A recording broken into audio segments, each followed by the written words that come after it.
Paano palakasin ang sound system? Ito, i-full natin ang volume dito sa master. Sa kunting adjust dito sa low,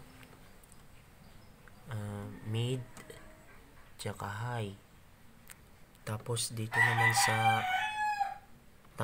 naman sa equalizer is naka-high po yung mga bass po niya, no?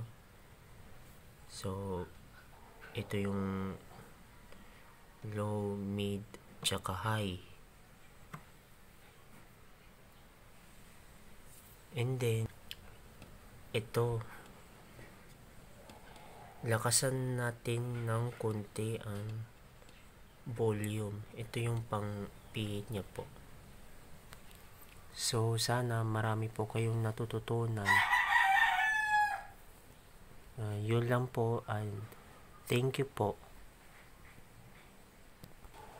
Please subscribe to my channel, and then huwag niyong kalimutang mag-like and share. So yun lang po, at thank you po.